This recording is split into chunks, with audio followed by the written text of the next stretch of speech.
You are listening to Lighthearted, the official podcast of the United States Lighthouse Society. My name is Jeremy D'Entremont. Welcome.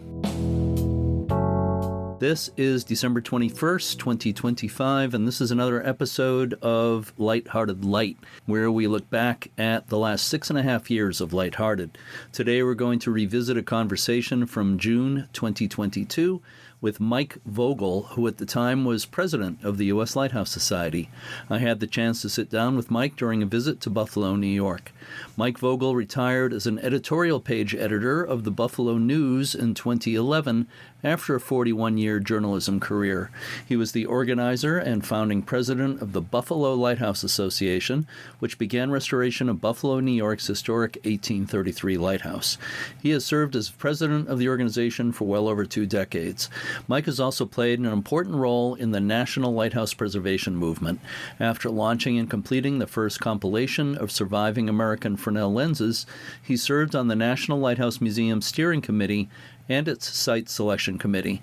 As first vice president and then president of the American Lighthouse Coordinating Committee, Mike was instrumental in helping the government develop guidelines for the National Historic Lighthouse Preservation Act of 2000. Mike is the author or co-author of 5 books on maritime history, as well as Buffalo and Niagara Falls local history, including America's Crossroads, a definitive history of Buffalo's infamous Canal District. Let's listen to my conversation with Mike Vogel now. You had a long career in journalism, and it was more than 40 years, I believe, right? A little more than 40 years? 43. And you retired as the editorial page editor for the Buffalo News in 2011. I feel like this is your life. This is my life, yeah. Yes. So when you were the editorial page editor towards the end of your career, I think you were a reporter some of the time, and you were yeah. An archaic newspaper job category called Rewrite Man. Okay. Which involved translating into English stuff that other reporters had filed, or taking multiple feeds from the field and large and complex stories and crafting them into one news story. And feature writing, that sort of thing? A lot of feature writing. I enjoyed that as much as the hard news, or more. I would think so. Yeah, you must have covered so many different subjects. A ton. Journalism is a career that's rich in experiences and not so much in financials. You have to really, it's a calling. Oh, yeah. Just like lighthouse preservation. Of course, yeah. Wow. Doing things you like and getting paid to do it at the same time is really cool. Absolutely. And speaking of things you love, although maybe not in this, what we're going to move on to here, maybe not getting paid so much for it, but how did you first get interested in lighthouses anyway? I got tricked into it. I had done a lot of reporting of Buffalo's waterfront redevelopment and Buffalo's waterfront history. It's a very rich heritage and history. Yes. And I got a call from the Coast Guard base commander on which the lighthouse stands, the 1833 lighthouse stands. And he told me he wanted me to come down so he could talk to me about the lighthouse. So I thought I was doing a story. And I left that day as the head of an incipient 501c3 designed to restore the lighthouse. He had no budget for it. It had structural flaws and cracks, and it was in real danger. Yeah. And he didn't want to see it fall down. The Coast Guard headquarters didn't want to see it fall down. So they needed a sacrificial lamb, and I was it. So I put together the 501c3, and that was 1985, and we've been kind of doing it ever since. I tell people I was a professional newspaper man for 43 years, and I've been a lighthouse keeper for 37 or 38 now, so I'm a professional anachronism. That's my career. I like to think I am too, so I don't think that's a bad thing. So let's talk about the history of the lighthouse, which we were just in a few minutes ago, and it's just I think it's one of the more handsome lighthouse towers around. It really is. It's oddly enough designed by committee, and it came out well. Yeah. The main portion of it was 1833, and they added 3 more levels in 1857 to raise the light and make room for a fog bell, which didn't work out real well, but they did anyway. Yeah. And it all came together pretty It did. Aesthetically pleasing. Yeah, it's like it was all planned that way. Yeah. But inside, as I commented on, we were coming down a little while ago, it's a little odd inside, the arrangement of the scuttles, as they call them, the trapdoors and the ladders. Yes. A little unusual. Yeah, 50 stone steps in a spiral. The pointy end of those triangles form the central pillar, and the broader bases are embedded in the wall. So it hasn't moved in 189 years. The first lighthouse in Buffalo Harbor was 1818, is that correct? 1818. We're actually sitting very close to where that tower stood. It was at the end of the point of land that marked the end of Buffalo Creek. It was before a lot of landfill was added out here to create a Coast Guard base. It was lit on November 5th, 1818, and some recent research indicates that was about 9 days before Erie, Pennsylvania, Presqu'Île, they were both built under the same contract by the same firm out of Massachusetts and for the same price. It was relatively short at 40-some feet and really obscured quite often by the smoke from the village because it eddies down. It would have eddied down here. There's not a lot of smoke from fireplaces now. So within a few years, it was outmoded. And those years were crucial ones because 1818 was only 7 years before the Erie Canal opened. Yeah. When the canal opened, this became very rapidly a major port, and Buffalo became very rapidly a major city, no longer a village. The government had wanted to build a lighthouse here for quite a while, and we became a port of entry in 1805. Around 1810-11, they were talking about a lighthouse. But then the War of 1812 occurred. And during that war, Buffalo was burned to the ground by the British. So lighthouse construction got delayed. 1821 came, and there was this talk of a canal, and there was a rivalry between two villages as to which would be the terminus. So the citizens of Buffalo put together a harbor committee and actually built a pier sticking out into the lake to enlarge the harbor and make it more competitive. And they did that, and it worked. In 1826, a year after the canal opened, the federal government stepped in and straightened and strengthened that pier. But that's the pier that we're repairing today because of recent storms, and it's the one that leads out to our lighthouse. Yeah. So they put the mole head at the end of that pier, and then by 1833 had lit this lighthouse. I knew that Buffalo was an important port, but I didn't know until lately, when I've been preparing for this, really, and talking to you and everything, that Buffalo was actually the 7th busiest port in the world for a while. Around third busiest in the United States behind New York and Chicago. And in the early days, Chicago was just a village. Yeah. In fact, an interesting story about the first lighthouse keeper of this lighthouse and the last lighthouse keeper of the 1818 is a guy by the name of William Jones. And I tended to ignore that for years when I was doing history because, getting into researching someone named Bill Jones is not exactly an enticing proposition. You're going to run into 1,000. But I came across a reference to him in an obituary in a downstate newspaper from that time period, or from later in the 1800s. And as it turns out, he's probably the most successful lighthouse keeper in history because he was the keeper of the 1818, and then the canal opened, and he was the first keeper of the 1833. And his son, Fernando is a better name to conjure with. Fernando Jones. Was his assistant keeper. And he watched, and he just noticed this exponential increase in shipping and trade, and he said to himself, there's a future in the Great Lakes here. This is something happening here. So he thought about it, he looked at maps, and he decided he was going to go to Lake Michigan and put down stakes there. So he and Fernando went to New York City to talk to John Jacob Astor. Yeah. And Astor said, you're absolutely right, except you're thinking of the wrong place. I'm going to build a city called Astoria, and it's now the area of Green Bay. So it didn't become the megalopolis that he expected. Jones didn't think that was right, so he took this tour west to look things out. He went by canoe and horseback and Indian guide and whatever. He ended up in this little frontier village at the base of Lake Michigan called Fort Dearborn, which had just come through a massacre in the War of 1812, and it was a tiny village. And he said, this is the place. So he pulled up stakes here, and he became the first person to bring outside venture capital into what became the city of Chicago. And there's a whole edition of land he bought and then turned over to Chicago, still called the William Jones edition. And there's a magnet school in downtown Chicago that's named after him because he was the first school superintendent of Chicago. Everybody kind of thinks it was named after William Jones, who was a black activist in the 60s. But it's named after this earlier guy. Wow. His son Fernando went down the Mississippi for a while, but eventually came back. And he invented the system of real estate abstracts that's still used in real estate transactions today. And when Chicago burned, his abstracts helped recreate all the property records for the city of Chicago. Okay. So these guys had like this phenomenal career that started in this lighthouse. Wow. I had no idea.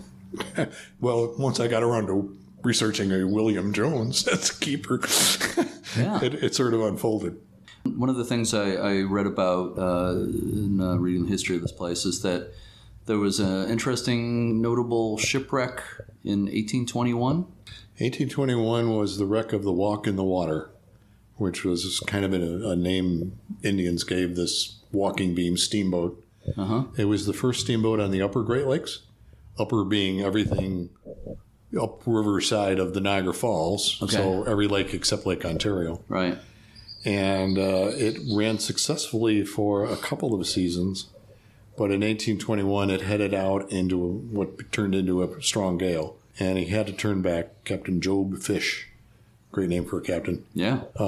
Turned back and tried to hold it off the beach, but couldn't. So it came aground. Everybody waded ashore in the storm, and they were relatively close to the 1818 lighthouse.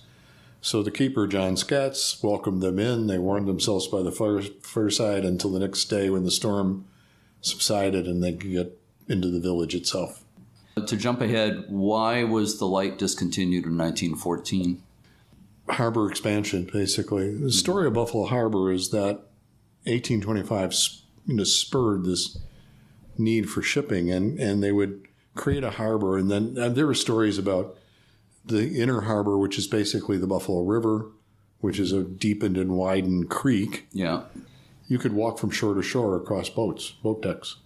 It was that congested. Yeah. And the federal government knew the importance of it and kept recommending harbor expansion. So every time they expanded the harbor, they had to put a new lighthouse at the farthest point of it. Right. So there were actually 4 main Buffalo Lights. Yeah. The 1818 was in there for 20 years and it's gone. My 1833 tower, which was discontinued in 1914 after they built a new breakwater. Well, the breakwater light station was built in 1872 on one of the breakwaters, and that became the main light when this one was discontinued because it was farther out in the lake and more useful for navigation. And then when that was hit by a freighter in 1958 and had to be destroyed, the new breakwater was built even farther out, the western breakwater, and the Corps decided that would be a good place for the modern lighthouse in 1961, pencil-type tower with an arrow beacon on top. Yeah, so it's progress, I guess. And then there's other minor lights around the harbor Well, as well. the South Buffalo Light marks the south entrance to the harbor near the Bethlehem Steel Complex, the former Bethlehem Steel Complex. And that was ore docks basically down there. And then there were what are always been fondly referred to as the bottle lights, which are bottle-shaped structures that there were 2 of them. They were twins. They were installed in 1903, the same time the South Buffalo Lighthouse was built. And they marked the opposite sides of the river entrance or the harbor entrances from the 1833 tower and the South Buffalo Lighthouse. What happened in the 1950s with the 1833 lighthouse here? I understand it was nearly destroyed, nearly demolished at that time. After when the freighter hit the breakwater light station and damaged it, the Corps decided it was because the freighter had a hard time making the turn. Freighters have gotten bigger and bigger through time. They're now up to 1,100 feet. Yeah. Back in the day, it was a 600, 700-foot, more maneuverable vessel. But the bigger they got, the harder they got to turn. So when that happened, they decided they needed to reconfigure the north entrance to make it easier. And the main part of that was cutting a hole in the long breakwater for a new entrance. But also they wanted to shave off the tip of what we call Lighthouse Point now. Okay. And that would have required demolishing the lighthouse. there was a citizen outcry. So they raised the grand sum of $7,000 and did a quick restoration. I thanked them for it because it was before historic preservation standards. Yeah. So they installed a handrail, which was never in there before. Oh. And I am grateful for that. Mm-hmm. Well, now it's historic. Now it's historic, and I can benefit from it. Yeah. Funny preservation story, though. That thing was in. We installed some electrical lines in because our light is electric. Yeah. That tower was never electrified. But we wanted to hide them, so we hid them in the wall and under a coat of plaster. And there came a time about 10, 12 years ago when people were getting shocked by touching that handrail. And it's like 8 feet distance from the conduits. So we couldn't figure it out. After a long period of trial and error and investigation, a tiny stream of rust from one of the conduits had contacted one of the brackets of the handrail, and it was enough to put an electrical shock into the handrail. Oh, wow. It's one of those preservation things that drive you nuts for years until you figure it out. Right. Well, I'm glad you figured it out. Jeez. You don't need to shock people touring your lighthouse. You need to amaze them, not shock them. Yes, right.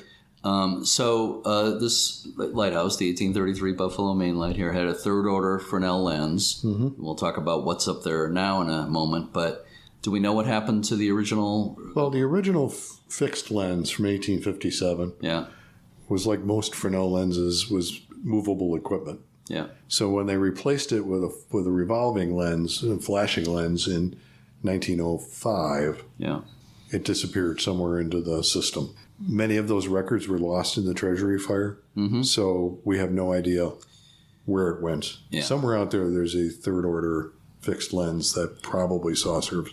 Well, maybe, if it still exists. Yeah. So now there's a replica lens in this lighthouse. Replica fixed third order. Yeah.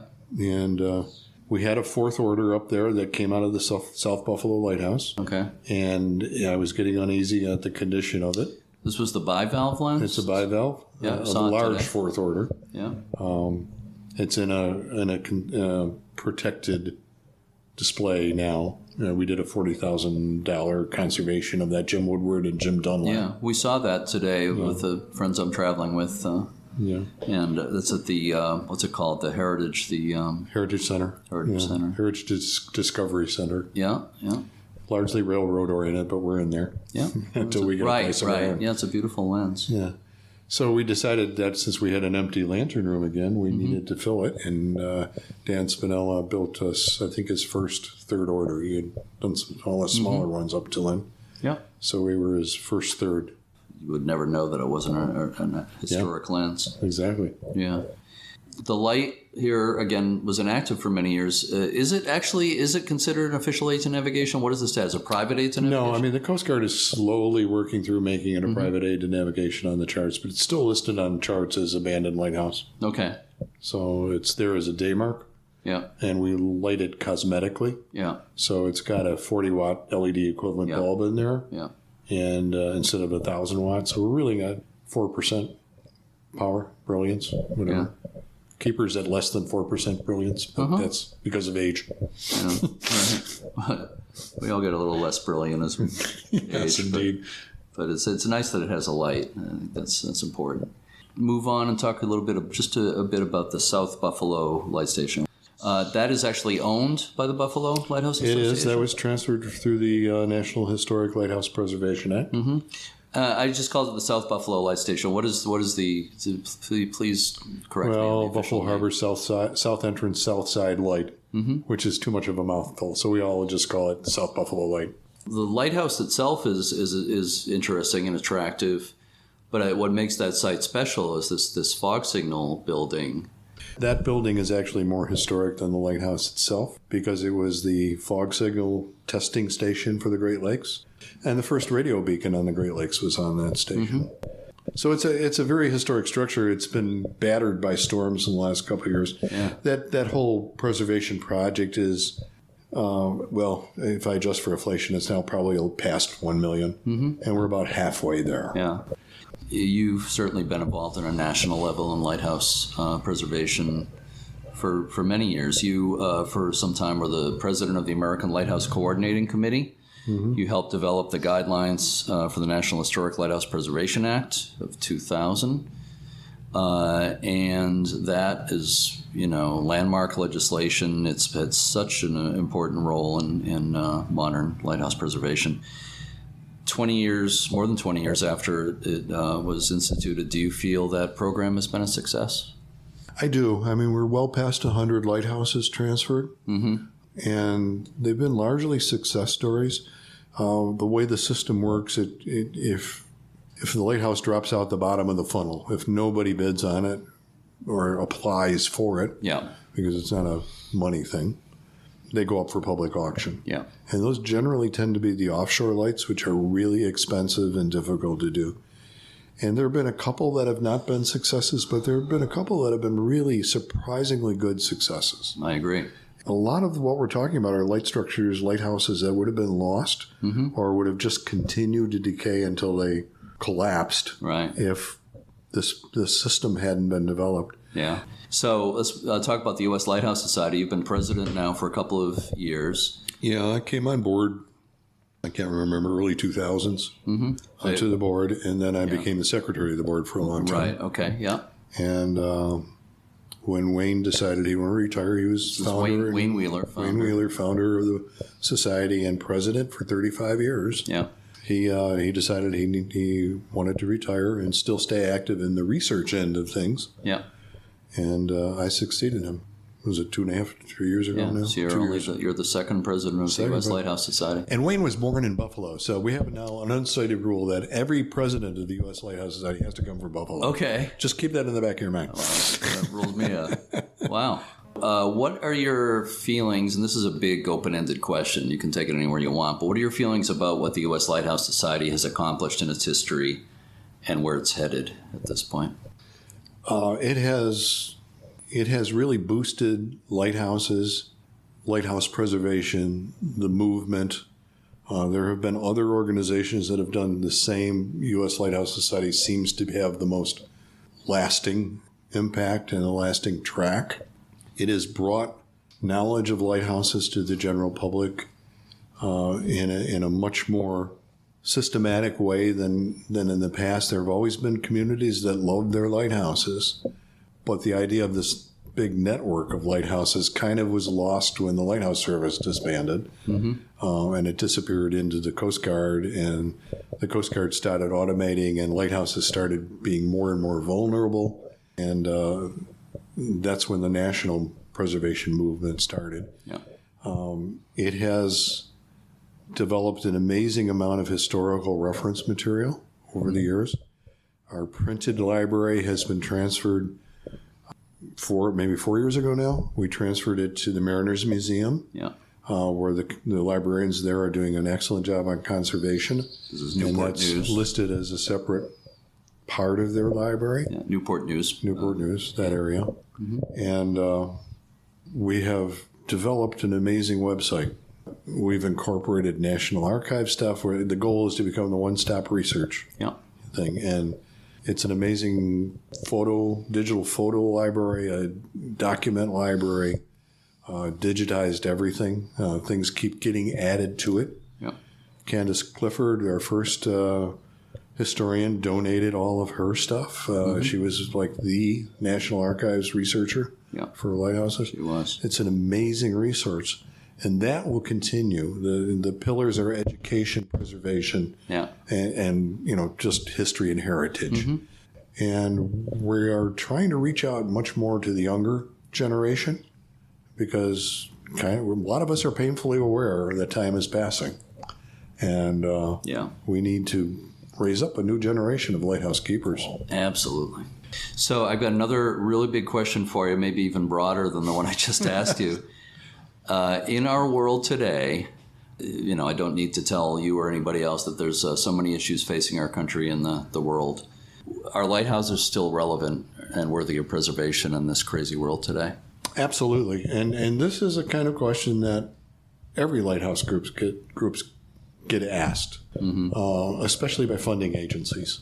If we don't have these bridges to the past, we don't know where we've been and what our ancestors accomplished with what they had to work with, then how do we chart our course into the future and figure out who we are as a people, what we can do as a people, as a community. Lighthouses are icons. They're symbols. They're symbols of steadfast endurance. They're symbols of hope.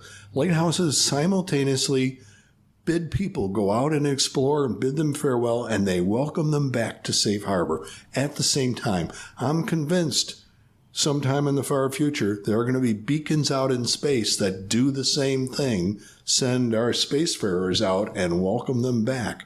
That's a function. And if there is magic any place on this planet, it's at the boundary, the edges, the place where water meets land. That's where the magic is. And that's where lighthouses stand. They're part of their magic. They're a visual touchstone for people who visit. And I think anybody who comes to visit a lighthouse, even if they don't think that through, they know that inside. They feel that. For them, that's a symbol of hope. Yeah. And what do we need more right now than symbols of hope? So do lighthouses serve a purpose? You bet they do. That may be the most eloquent explanation of the importance of lighthouses I've ever heard. I just made it up as I was going along. Well, it couldn't be more perfect. So I love hearing everything you just said. So one final question, okay, for bonus points, and this is another big open-ended question. And you've got a number of years to bring into this. But what have you enjoyed most about your work in the lighthouse preservation field? The people, the people I meet, people like you. I've enjoyed working with the people that I've met in this thing. They're just wonderful people. Yeah. I'm just so pleased to be accepted among this group, because I came in knowing nothing about lights. I was a sailor, but I knew nothing beyond the navigational uses of a lighthouse. Right. And everybody I've met has taught me something. And it's just been a wonderful journey, and I wouldn't trade it for the world. Mike, this is such a pleasure. Thank you so much, Mike. Thank you for hosting me here today, too. My pleasure, Jeremy. I've looked forward to this for quite a while.